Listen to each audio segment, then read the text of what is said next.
It's an awesome tag team main event that devolves into faction warfare. Gentlemen, raise your beverages.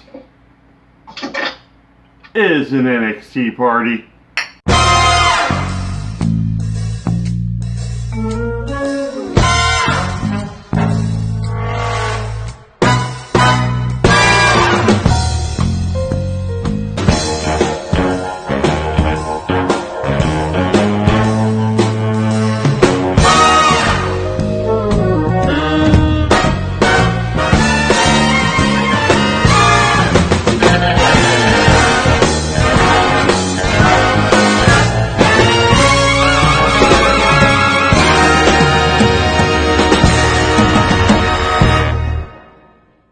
Support, no DQ. Welcome everybody to the NXT party for episode number 68 of NXT UK. I'm your host, the Rated R reviewer, Stephen Osborne, joined as always by the General Jerry Slaughter. Good morning, Wrestling Pit.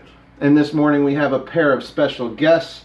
First, on our left, which is odd. Stage right. He's over there. Yep, stage right. Normally he's over there with Jerry. We've got the Cleaver, Colin Andrew. Thanks for returning, sir. Mm-hmm. How's it going? How close guys. are we to a baby Andrew? 24 hours, sir. 24 hours. 24 hours. Awesome. 24 hours until inducement, and then hopefully... There's going to be a new pairing night for the family. So, I'm glad we could get you one last time before you take a brief departure from everything in the world that's not your baby. Yes. On the right, we've got the Griff. This is Mark's Reviews. Yep. Mark Griffith. Sorry. Terrible with names. How's it going, Griff? I'm good, man. I'm glad to be back on the show. I'm excited. It was a good show. Congratulations to Colin, too, by the way. Thanks, sir. I do want to say that it was an awesome show, and I'm glad to be back. Let's get it. Mm-hmm. So, yeah, this was, I don't know about awesome show. There were parts in this show that were awesome. Yeah. But as a whole, not bad. Like, really good show. Coming off of last week that was, again, a really good show. Coming off of, like, 3 weeks in a row that were like, nah. Bleh. Yeah. But I think that was more crowd than anything else. No, I don't think so, because this crowd was not awful, per se. Until we got to the main event. But they are very disengaged, and we saw this same crowd last week. I don't know how long they have been sitting there watching NXT UK wrestling, but they sound very disinterested until there's something they can pin in on. Even the "if you hate Gibson, shoes off" chant the shoes in the air, it wasn't like it normally is. They got maybe like a row of people into it, and that was about it. You could see maybe a dozen people in the front row area, the ringside area, with their shoes up. But that's it. And those were the diehards, you can't tell. That's the diehards. Yeah. And so this crowd, I think, would have brought the show down, except that this week and last week were just really good shows. Mm-hmm. We start with Joe Coffey coming out. And any show, NXT UK, that you can start with Gallus' music, I'm in favor of. Same with Imperium, and same with Rhea Ripley. If you start the show with any of those three, we're good for now. Yep. What do you think about the opening match here between Joe Coffey and Tyson T-Bone, Mark? I thought it was a good match. It kind of surprised me because, piggybacking off you said, the crowd seemed a little dead to me, and it surprised me because, like you said, as soon as you hear Gallus' music, to me, I'm invested immediately. So for them to be kind of dead, I don't know how long they've been sitting there, like you had said, but either way, I thought it was a good match. I think this was actually Joe Coffey's first appearance since was it Cardiff? Cardiff. I think. Yep. Cardiff. Well, it's his first in-ring match since Cardiff. But in-ring match, yeah. But overall, a match as a whole, I was invested quick. I don't know how much the crowd was, but see, it also takes me back to other promotions, like in other countries. Like sometimes they use silence as a way of investment, as respect. So when I seen this, I didn't know that's what that was. I didn't know if that what's that because it surprised me. But either way, it was a good match. Colin. Right on. All right, so good to see Coffey back. That music The music just runs through you. I don't know why my camera's doing this. Like It's always. okay. I don't know. keep It's an trying to iPhone fix it. XR, so blame that. Oh, right back to But, that bitch. I would just give up on it. It's fine. It's fine. People don't need to see everything. Little Cleve. But anyways, I'm going to talk about Tyson T-Bone for a minute, because besides the inaugural UK Championship tournament, you haven't really seen much out of him besides complete squash matches and a few tag team matches that turn into basically squash matches. Mm-hmm. He actually showed a lot in this match, I thought. I agree. The best showing I've seen out of him personally in a long time, so good for him. Joe Coffey's going to come out on top. I mean, it's fucking Gallus, dude. When's the last time, pretty much, it's guaranteed when someone from Imperium comes out, all right, they're going to win. You know what I mean? It's just they're on a hot streak. Well, if you're going to give him a jobber, better Tyson T-Bone for a guy Joe Coffey's size than, let's say... Jack Stars. Yeah, that's where I was going with that. Finishing my sentences already, Colin. Jerry, what do you think about the opening match? Well, I never thought, Coffee and T-Bone would be make for a good combination. But sure enough, this was a tasty one. We got to see more offense out of Tyson T-Bone, and weirdly enough, the suplex namesake, as we were thinking, you're like, I wonder what kind of suplex that was, Jerry. I'm like, what? It was a T-Bone. It was a T-Bone. Is it an A1 roast? It was, but yeah, the match. As per usual, there really wasn't that moment where I was like, oh man, Tyson T-Bone's gonna win this match. But at the same time, he was actually showing more promise than he has since, I want to say, the first episode of NXT UK. So... Well, he was holding his own for a moment. Mm-hmm. Because Joe Coffey went ahead and played the striking game with him. And that's not a game you would normally want to play with Joe Coffey unless you're a guy like Tyson T-Bone. Because that is all we ever see out of this guy. They call him a striker, and sure enough, because he doesn't do anything but hit you or kick you. And in this match, he got a this might be the second time we've ever seen him do a suplex in a year plus of NXT UK. Mm-hmm. And I'm in favor of it because at least he's, expanding his arsenal. Even though it is... It's probably already expanded. He's just showing it little by little. I mean, he probably only does it because it's a T-bone suplex. You gotta figure, John Cena debuted a move, one a year for, the longest time. And now he's got, an arsenal of, 8. Yeah, his newest move debut, what was it? A punch? Yes. In this case, whether it's a pun in itself or not, T-Bone doing a T-Bone, at least he had a suplex in here. He also had this knee strike that was just wicked. He kicks Joe's knee out from under him and hits this jump up knee strike to his face. And this is where he gets a little bit of offense, and he keeps going after the ribs, the body of Joe. I guess maybe he knows something we don't, but Joe counters, and he doesn't like...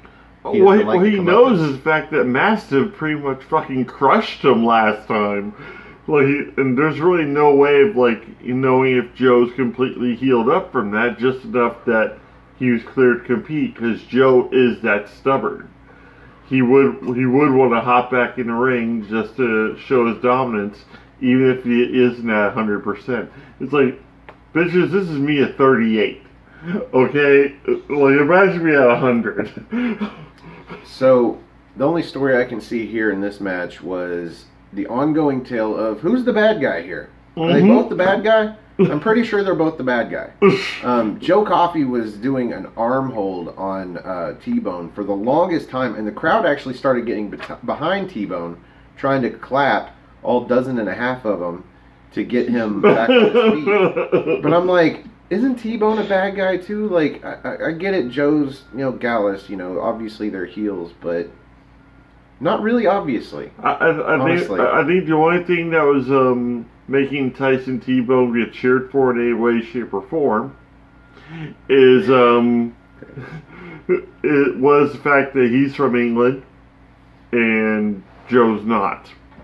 Well, you would never assume that Joe Coffey was a bad guy just by Gallus' standards. Like, I expected Wolfgang and Mark Coffey to come out with him to the entrance, shake his hand in that triple handshake they do, and then head to the back. He didn't even bring him out. No, this was his spotlight. This was his match. He didn't need him. He didn't need him. This is Tyson T-Bone we're talking about. Yeah. But still, you know, even if they had come out, they would have gone to the back. He would have done this match alone because they act as if they're baby faces. They're just heel because of what they say.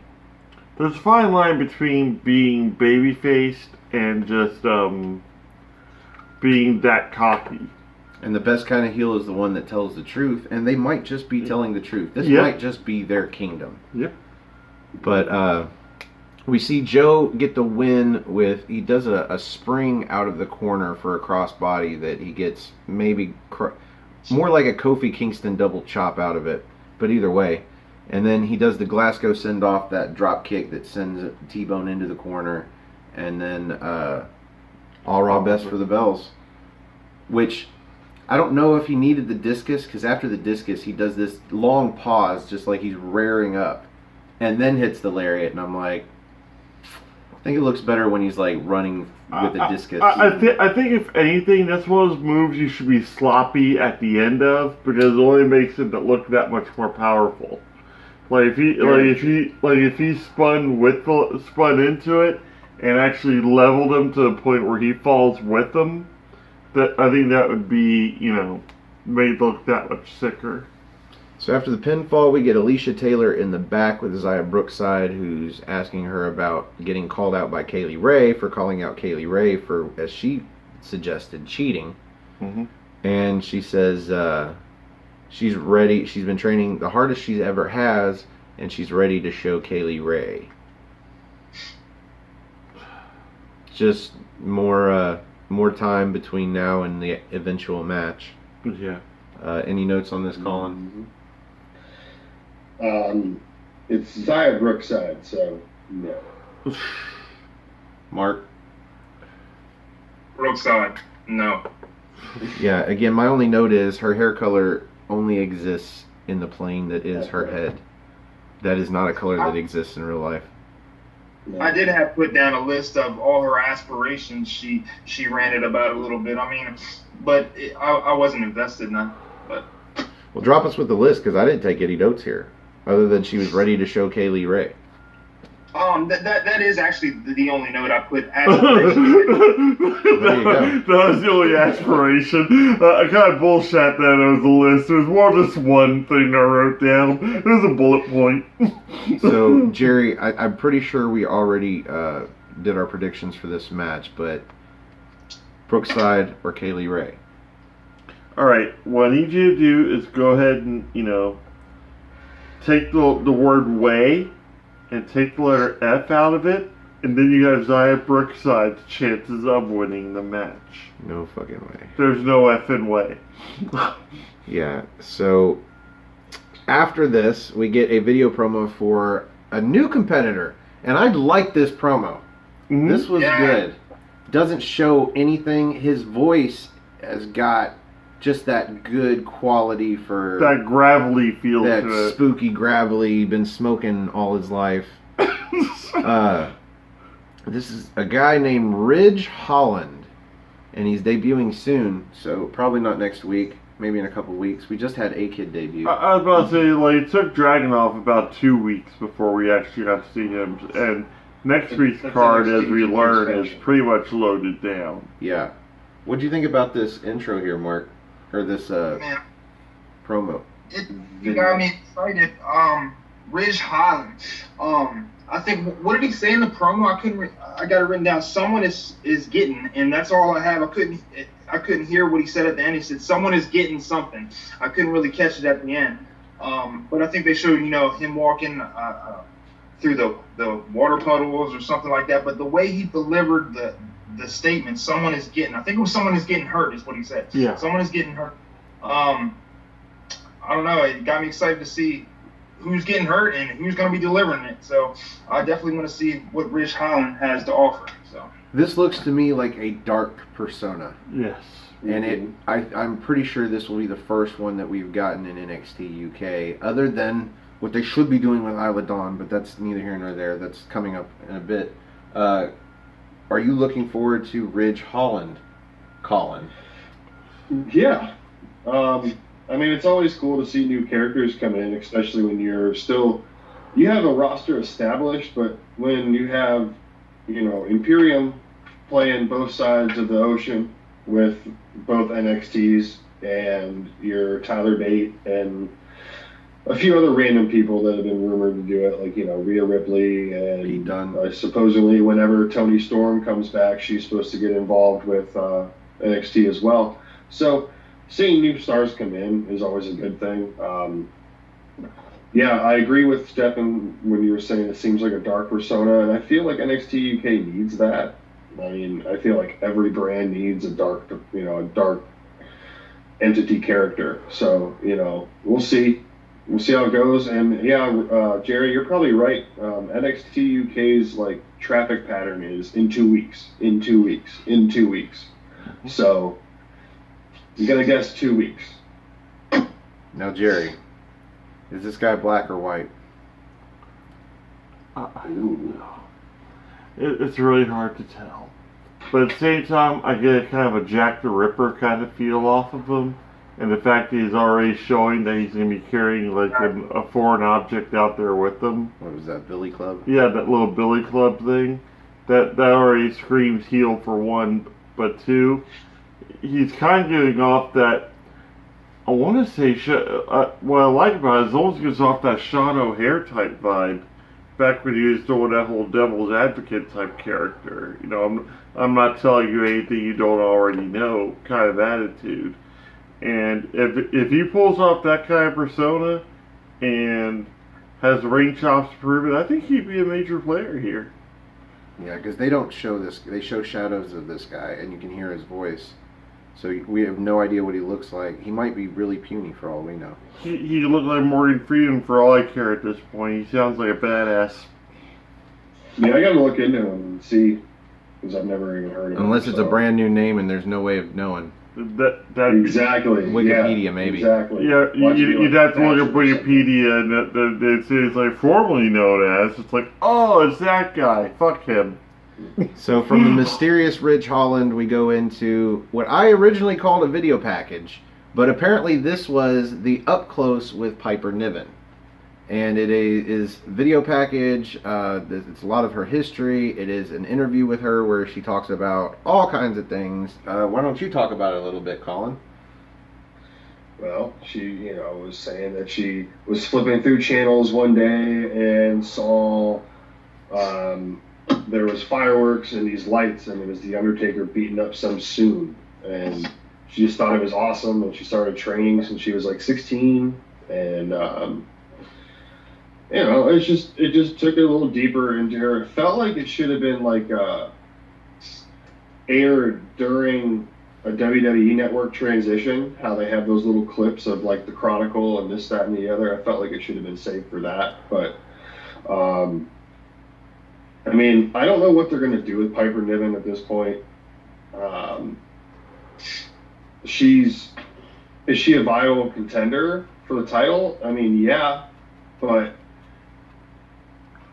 I just don't see how she's going to get there at this moment. She had a lot of momentum coming in with her and Rhea Ripley, to be honest with you, and then they dropped the ball on that pretty hard, in my opinion. Rhea did basically endorse her after their tag team victory last week.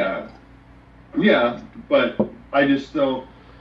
I don't know. I don't know what they're going to do with her. But I thought overall it was a good little, I guess, extended video package, interview, documentary. All this did for me was give me excess backstory on the actual Piper Niven that I don't care about. Mm-hmm.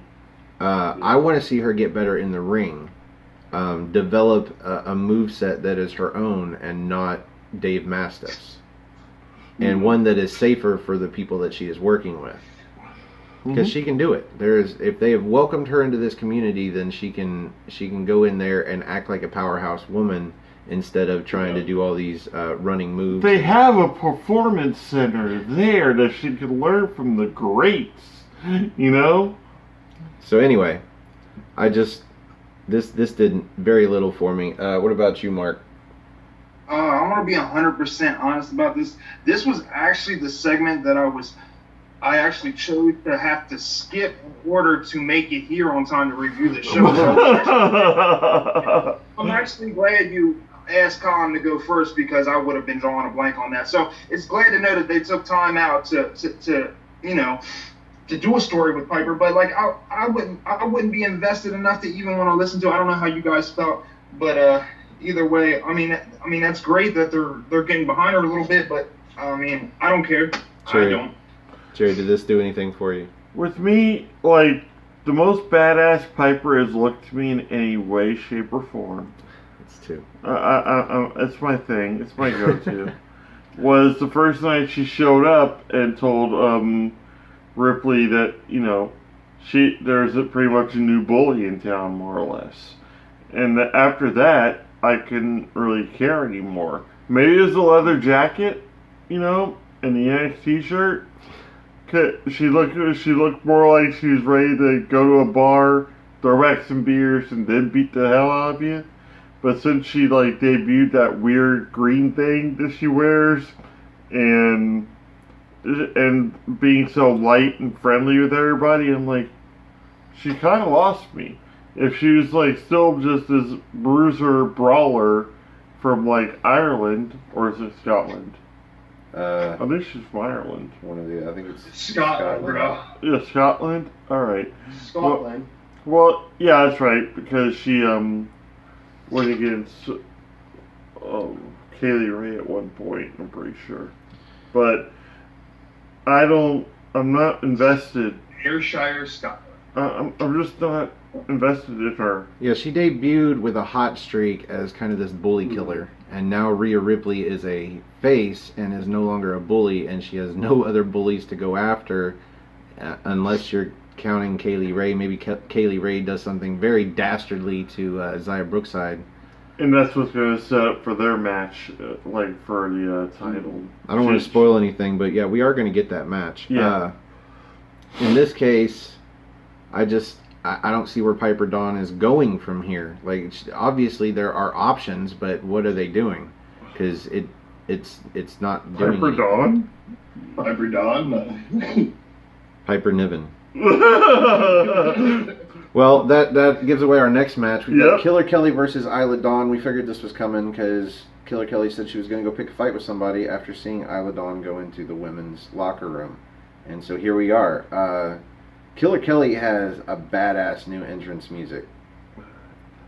Just badass entrance in general. She's just a badass. Sure. She looks like a badass coming to the ring. Yeah. Let's see, Colin, what did you think about this second match of the night? Well, Killer Kelly has, kind of been jobber mania to me, and so has Isla Dawn. So, someone had to finally get a victory here. Mm-hmm. But I actually thought Isla Dawn looked pretty good in this match. She got her first win in a long time. And, she had what was that? She did something super wicked to Killer Kelly that kind of like straight disabled her from the match for a little while. And Nigel was like, "Oh, she's hurt bad." She did like a snap mirror or something across her neck. It was almost a judo throw, but when she came up to grab her, it looked like she palmed her in the face and then took her over, and Killer Kelly had a bad landing on her neck. But she just kept laying into her, which told me that somewhere in there, Killer Kelly said, "I'm fine, it's cool." But they played up on it, and the finishing move of the match put Killer Kelly on her neck. Yep. So there's your story right there. For that, intentional or not. Yeah, it's turned into a good match. That bridging German suplex. Mark, the bridging half Nelson. Mark, what were your thoughts on this match? I thought it was a pretty good match. I think I said last week, I was hoping that Killer Kelly, she would end up starting to string together a few victories, and I think she took the first step of that this week. So, Jerry? The only thing I really liked about this match was the finish, the half Nelson with the bridge. That was actually really impressive. The fact that Killer Kelly just kind of laid there so folded up afterwards was actually pretty cool. But Isla Dawn needs to settle if she's going to be a face or if she's going to be a heel. If she's going to be a face, she needs to lighten up her music or be less sexy and, like, you know, stop dialing up all the really cool heel, like, you know, moves that she does and, like, persona, and lighten everything up, because otherwise she still looks like a badass, but she wrestles like a face. Yeah. I've got a few notes here because Dawn hit an impressive and innovative maybe. She had a wrist lock on Killer Kelly, and she does this wrist lock suplex where she basically matrixes over into the throw. Mm-hmm. That was cool. And then Kelly, at one point, looks like she's about to get the victory. She ends up catching Isla Dawn off the apron and hangs her up over the top rope, and then drop kicks her into the corner, and then while she's like seated in the corner, does a running basement drop kick to her. But then, I guess, yells at the crowd too long before picking her up, and they called it the Voldemort. Whatever she was trying to do, Isla Dawn shuffles out of and ends up hitting that half Nelson suplex with the bridge for the 1-2-3 and gets the pinfall victory. But kind of out of nowhere, but at the same time I was glad the match was over because it was a little awkward. Mm-hmm. I think, was it this match? There was a botch in this show somewhere. I hope somebody recorded it. But I was expecting, honestly, to see Killer Kelly win. Because Isla Dawn has some victories under her belt. Whether it's been a while or not, she has had some victories. I don't think Killer Kelly's had a victory at all. No. And they're trying to re-push her. So. You don't re-push her with an immediate loss. Unless you're planning on doing something big with Isla Dawn. And I don't see... Weirdly enough, granted, I know she'll be possibly out-wrestled by her. But if her and Tainara were to either team up or go against each other, I think it'd be a pretty cool match. So we get an announcement for next week: Tyler Bate versus Cassius Ohno. So we've seen this coming, and this leads right into a video promo for Cassius Ohno where he calls out... Such a good promo. He calls out British Strong Style for ripping off Japanese Strong Style, or the original Strong Style, and Tony Inoki or something like that. Yep. And he also calls out Tyler Bate and says that he's calling him out, or just he says Pete Dunne's gone, Trent Seven's in shambles, all that's left is Tyler Bate. I don't know about shambles. He won his last match against Noam Dar. But he said he's in shambles. Those were his exact words. So there you go. I don't know, man. Cassius Ohno over Tyler Bate. I don't see that happening. I see Tyler Bate with the victory. Mark? Yeah. Tyler Bate or Cassius Ohno? I'm definitely going to have to go with Tyler Bate. Colin? Let's see. We got the big strong boy versus the knockout artist. Somehow, I don't know how, somehow, some way, I would love to see it, because the whole storyline going on right now in NXT with Killian Dane and Pete Dunne, and how Bate was attacked by Dane. I would love to see Dane show up in NXT UK and take out Bate during this match. That's a possibility. Swerve! Jerry? Ohno or Tyler Bate? Fantasy Warfare Jerry would have Cesaro show up, and Cesaro and Cassius Ohno team back up and go after beat against Mustache Mountain, because that'd be a sick match right there. That'd be sexy. That'd be a sick ass match. But I think Ohno is going to somehow pull out the victory, And I found out something really interesting. The other day I was watching a CM Punk video, and he was talking about how he actually had the idea for the Shield. He was going to bring in Ambrose, Rollins, and Ono. And Ono got replaced by Roman Reigns by the WWE brass because they like the look of the guy. So I'm thinking it's like, man, if Ono had been part of the Shield, that would have been way different. Way different. Right? Imagine Ono being the Roman Reigns. Imagine Cassius fucking Ono, Chris Hero, the one as like the face. Because you'd have the... I don't think that would have happened. I think they would have not pushed the Shield as strongly as they did. No, they wouldn't have. But you would have. Honestly, if Ono wasn't so out of shape at that time and shit, he would have probably got the. You know what I mean? If he looked like he did 10 years ago. I think that's what it was too. The fact that he was so out of shape, Vince was like, we need somebody that's in shape. We need somebody dark, brooding. Let's use a Samoan guy that doesn't really do anything. But. You have like you have had the Architect, the Lunatic Fringe, and the Genius, and the guy that ate Chris Hero. But we are going to get that match next week. We got 3 against 1. Jerry's the only one that thinks Ono's going to beat Tyler Bate, but whatever. Speaking Jerry's of next predictions week, don't matter. This is where we finally get the announcement, Xia Brookside versus Kaylee Ray. It says nothing about a title, so I'm assuming this is strictly non-title match, which means Xia Brookside might get the victory. I don't think she'll get the victory as much as like Kaylee Ray will probably get disqualified. Whatever happens, I'm predicting that Toni Storm comes back next week. Piper Niven.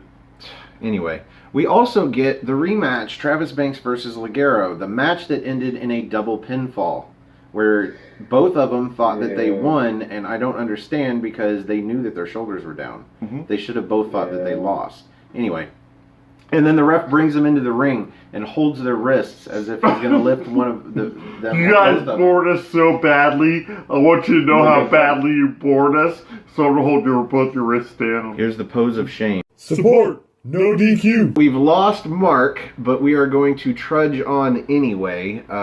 Before we get on to the main event, we were going to predict Ligero versus Mark or Travis Banks, but I don't think I really care to predict it. However, you said you do have a bold prediction for this match. Yeah, that Ligero may go heel. There's got to be some sort of takeaway from this match, and for Ligero to go heel at this point, it wouldn't shock me, because he's showing glimpses of, frustration and how his career isn't taking the trajectory that it should be. So it'd be cool for him to start wearing the darker colors, for him to possibly even get rid of the horns on the mask, so to speak. But at the same time, you still have Travis Banks go heel too, because he's got the flat face, he's got the stern look and everything, and a more aggressive side could actually make him more of a viable contender for the, eventual European Championship. Interesting. So either way, if somebody goes heel in this match, that means they're getting pushed, versus these two that just seem like they're spinning tires. Very, very interesting. So that brings us to the main event. Yes! We have Mark Andrews and Flash Morgan Webster, collectively the South Wales subculture, versus the grizzled young veterans Zach Gibson and James Drake. And this was a really good match. Mm-hmm. Really fucking good match. Almost great. The ending was not great to me, but the aftermatch was still relatively good. It's a lot to digest. Out to the channel. But before plug before I break down the entirety of this segment, Colin, what did you think about the main event? It was splendid, I tell you. Jolly hell! Jolly! It was a jolly good match. Jolly good match! Yeah, I could watch these two teams wrestle in the ring all day. But no, I thought it was a great match. These two teams get better each time they wrestle with each other or wrestle together. We saw Gibson get real pissed. A couple times, which I don't know. Because what else at this point? What else are you going to do with the grizzled young veterans? So I don't know. We saw a little bit of frustration on Gibson's part. I mean, Yeah, where Drake had to cool him off outside the ring by telling him to stick to the plan, and the ref gets involved, like, hey, get back in the ring, and Drake just looks at the ref and he's like, chill, bro. Something like that. He's like, it's like, hold back on, off. all right? You see, we're talking here. Wait. wait a fucking minute, guy. Yep. Yeah. Excuse me, good sir. We're in the middle of a conversation. Stick with the game plan. That was relatively early in the match, too. It really was. I agree. The ending of the match wasn't a fan of. The aftermatch was banging. I'm hoping they keep Andrews and Webster together for a little while longer. At first, I wasn't a big fan, but the more I watch these two wrestle as a team, the more they're growing on me. So, again, I could watch these two teams wrestle each other all day long. It was a great match. I don't want to say like great, but it was a good ending for a somewhat lackluster show. Jerry? I don't know what match you guys are watching and what aftermatch you're watching, but I loved every bit of this. Like, even the way the ending unfolded and everything just seemed perfect to me. Granted, I was kind of uneasy at one point, when Gallus came out there, like just Mark and Wolfgang, and they're watching the match. I'm like, okay, so they're gonna let everything play out. They're gonna let this whole thing, go the way it's supposed to go. But then I saw Eichner and Bartel, and I'm like, oh, this makes all the sense in the world. Oh, this is gonna be glorious. And sure enough, in my head, what was going on in my head actually happened, and I was happy with this. And then I got even happier as it progressed even further. And then by the time all the elements were in place, it was on, and it was glorious. So for me, the best part about the beginning of this match, because this was very standard for like 2/3 of it, where eventually the Grizzled Young Veterans started working over Flash Morgan Webster and him trying to get the hot tag, and them being smart heel tag team and preventing him from getting. I mean, it was all very standard though. My favorite part about the beginning of this match was the commentary throwing shade on the crowd. Yeah. And it all built to who is it? The new guy, Tom Phillips, asking what the crowd was chanting with their shoes. He's like, do the folks have their shoes in the air? And Nigel's like, well, this is because he was commenting earlier on how the crowd was chanting things so complicated. Why bother? And he said, well, this is one everybody knows. If you hate Zach Gibson, shoes off. Yep. And he's like, and Tom Phillips is struggling with his shoelaces, and he's like, are you taking your shoes off? I thought you liked this guy. He's like, I just want to be part of the crowd. It was them being clever, and he's definitely, Nigel has definitely has stepped into the Lord Alfred Hayes role in the commentary, where he is totally the heel commentator here in NXT UK, versus how he's kind of like the in-betweener on NXT, but he is full-fledged heel commentator over here, and I love every minute of it. He's just great. So, yeah, like I said, the first 2/3 of this match was just the Grizzled Young Veterans working over Flash Morgan Webster, the man with 3 names. Mm-hmm. And at one point, he goes for the hottest of hot tags, and Mark goes over there. I think it was Mark. Zach goes over and pulls Mark Andrews off of the apron to prevent the hot tag. But after this is when Mark Coffey and Wolfgang come out with the titles around their waist, and they're standing at the stage/ramp just watching the match. Mm-hmm. And I'm like, well, they're going to get involved. And but the distraction allows Flash Morgan Webster to finally get out of dodge and hit the hot tag. And Andrews comes in. They called him the White Lightning. And Jerry's like, Why has it got to be white? And I swear to God, I was Is that racist? he hits that assisted 450, standing 450, which was just beautiful this time around. And hits that wheelbarrow. Okay, so early we saw, and we've seen this before out of the Grizzled Young Veterans, they do that Jeff and Matt Hardy style leap off of the other one's back as they're on all fours. Well, they go to do that this time, and Mark Andrews catches, I think it was James Drake, out of midair and hits him with a sit-out powerbomb. That was nuts. Mm-hmm. And then he does that wheelbarrow roll through, but instead of planting dude, he leaps over the top rope and comes down on Zach Gibson on the outside and hits him with a fucking Hurricane Rana. Mm-hmm.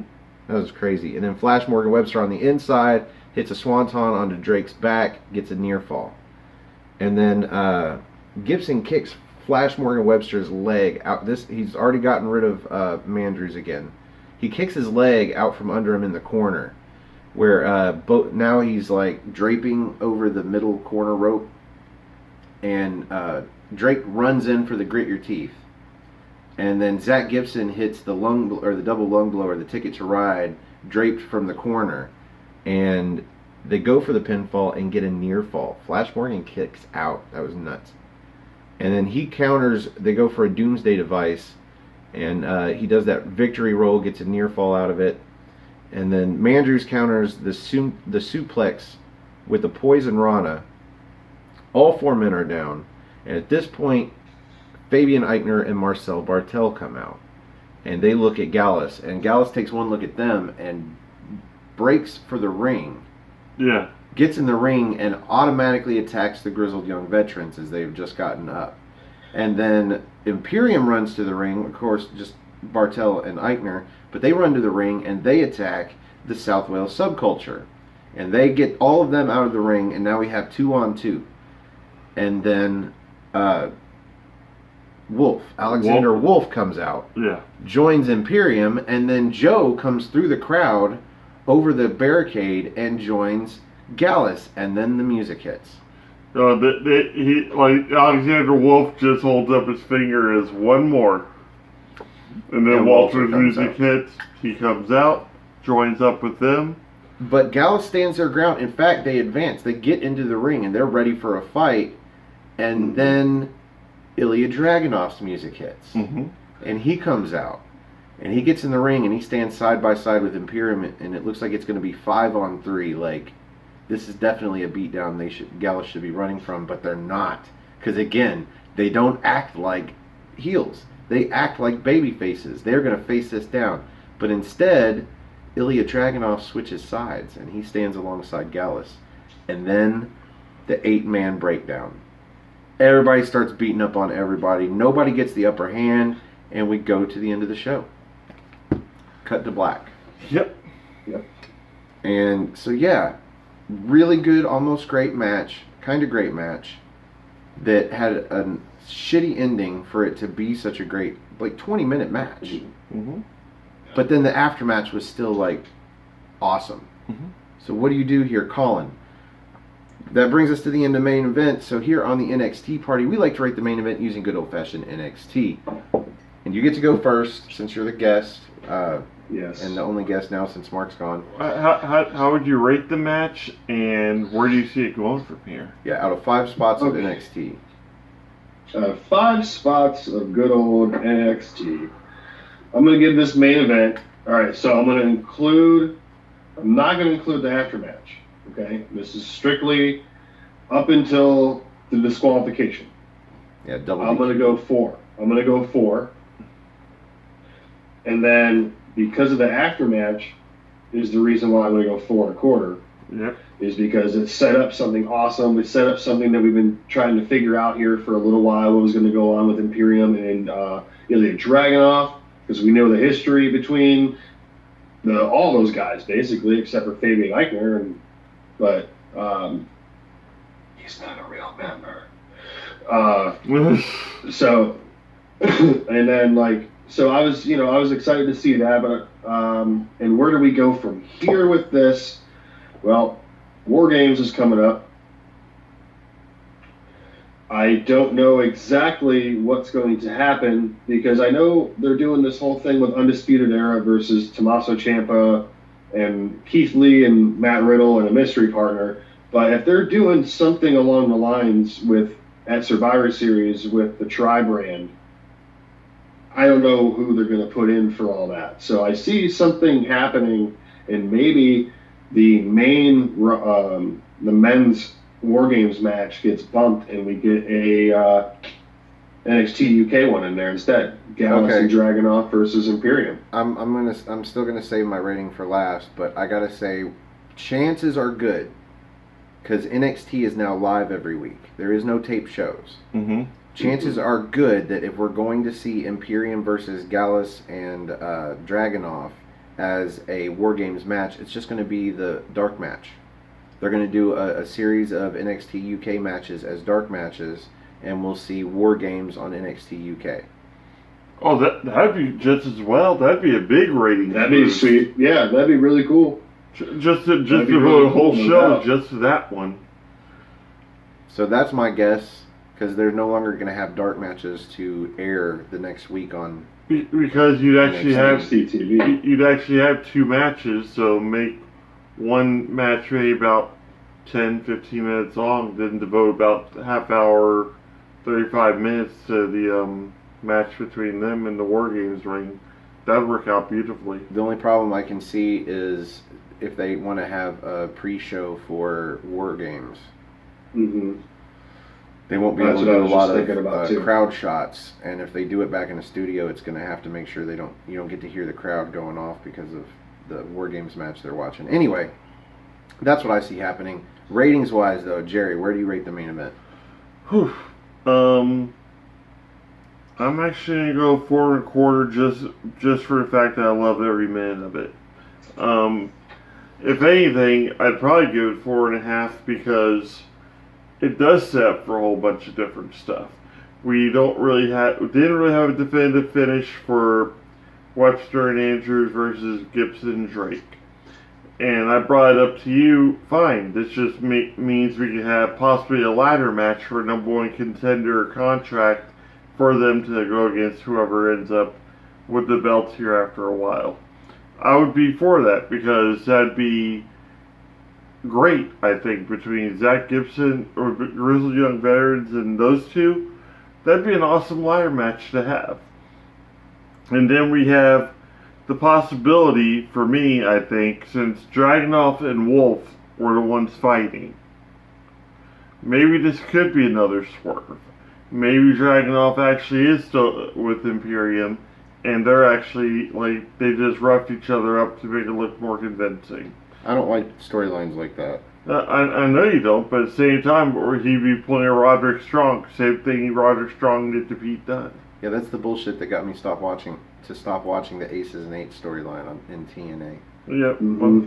Well, I still, I know it's far-fetched, but if they did it that way, great. But if they keep Gallus and Dragunov together against Imperium, that's going to be a superb match. So, everything about this, just the build-up, everything 4.5. I'm going to go 4.5 for this. Wow. So, for me, it was kind of great, the match. So, I'll start at 4. The lowest of the great numbers. I'll start at 4, and yeah, the aftermatch was awesome, and it sets up for so many things, and it moves a lot of the storyline forward, and so definitely an extra quarter star.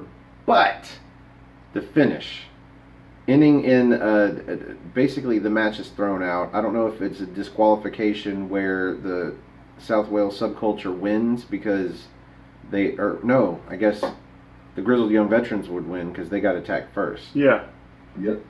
Or if it was just, no contest. I think it'll just roll as no contest. Either way, bullshit ending if you're going to give me a 20-minute match. Fuck that. So I'm going to bring it back down. I'm just going to call this 4 spots of NXT. Can we imagine this real quick, though? And I know it's very far-fetched, but it'd be, I think, a pretty cool concept. The Grizzled Young Veterans and the South Wales subculture. South Wales, whatever. Southwestern Airlines, whatever. They put aside their differences just for one match and have a 4 versus 4 versus 4 match. Interesting. I was honestly thinking more of like a fatal 4-way tag team match for the titles. You got, Andrews and Webster, grizzled young veterans, Gallus, and then Marcel Bartel and Fabian Eichner. Yeah. A 4-way dance for the tag titles. Oh, that's the way it ended, because all 4 teams were the ones to initially be in the ring at the same time, if you think about it. Yeah, but then it became Imperium versus Gallus. So but I can see. But I'm saying down the road, not like right away. Yeah, we'll see. It's good. I can see it actually happening after War Games. Yeah, maybe. Like basically After the match. Yeah. Like pretty much maybe another month down the road, have that be like a main event on NXT UK show. So for once, it's not unanimous. 4, 4 1/4, 4.5 spots of NXT for the main event. That brings us to the end of this episode of the NXT Party. Thank you for joining us. Please join us next week where we'll be live for What's NXT, our NXT review on NoDQ's YouTube channel. That's Aaron Rift NoDQ. And click the bell icon for that channel, because that'll let you know when we go live, because it's not usually a set hour or anything. It's just after we watch the show. So join us there. We got double digits in live viewers for the first time ever. Yep. Yesterday's show, so that was awesome. I'm glad we got to do this show with a couple of guests, although we are down to 1. If you would like to be a future guest on this show and come help us have a spot of NXT and review a future episode of NXT UK, I pulled on his beer. Like Colin here. I pulled on his beer, and now I'm crushing his head. Come on the show, review NXT UK, and drop all your plugs, so maybe you can get a few extra subscribers. Colin, what are your plugs? Well, you can find me on Twitter at NoDQ Colin Andrew. You can follow me on Instagram at Colin26Andrew. You can support my YouTube channel at The Cleaver Colin Andrew. I just posted my latest Chopping Block series video earlier this week. Are you sure it's on Prime Cuts? It was supposed to be Chopping Block, and I just, I phased out and just started talking to the camera, and then by the time I ended the video, I was like, shit, I said Prime Cuts twice. So I just made a disclaimer in the edit video and just called it a day. But, yeah, so you can, like, share, subscribe for my channel as well. Keep supporting these boys. Support our good friend Noah Foster, Noah Foster 210, or nodq.com/Noah. Same thing for Cindy as well, nodq.com/Cindy, and find her on YouTube at simply_C_OK. And then after that, we got the holiday Christmas, which we've all seen and you all know. So go ahead and support his channel along with James Hebert and Owen Finch, Wrestling Fortune 44. And what is it? Wayman Youth Wrestling for James Hebert? Weymouth. Am I right? Weymouth? Weymouth Youth. WEYMOUTH Youth Wrestling. Weymouth. Weymouth.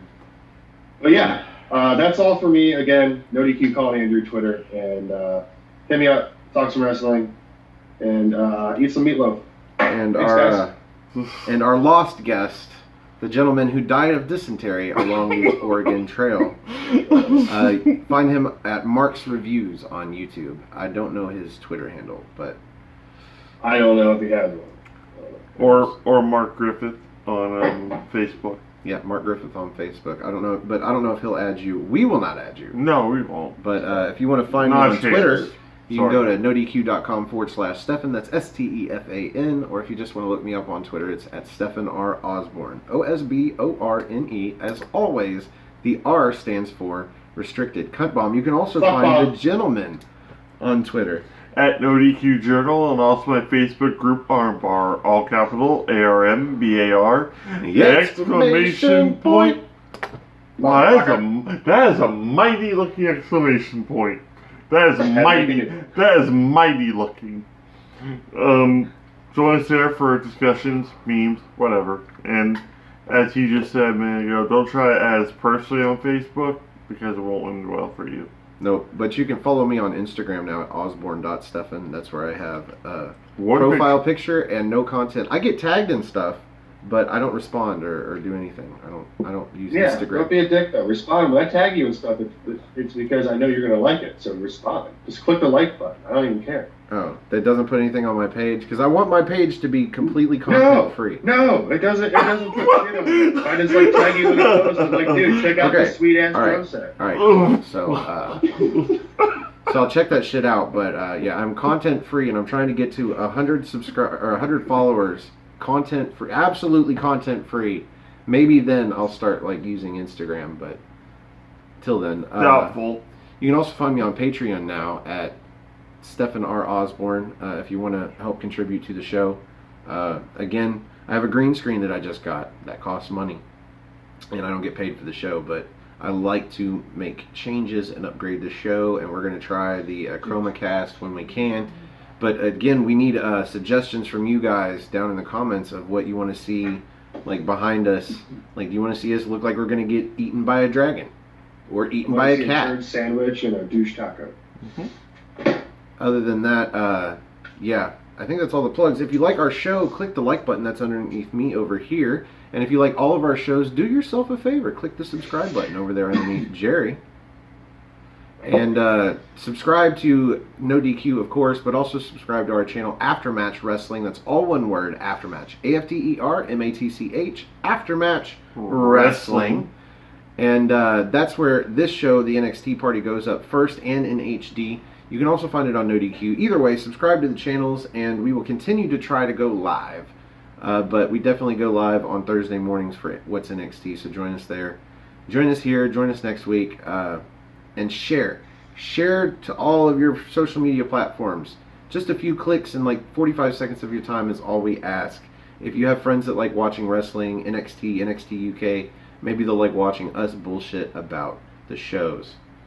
So, for the Cleaver, Colin Andrew. For the General, Jerry Slaughter. I am the Wizard of No DQ, Stephen Osborne. Thank you for having a spot of NXT with us, and we will see you in NXT time.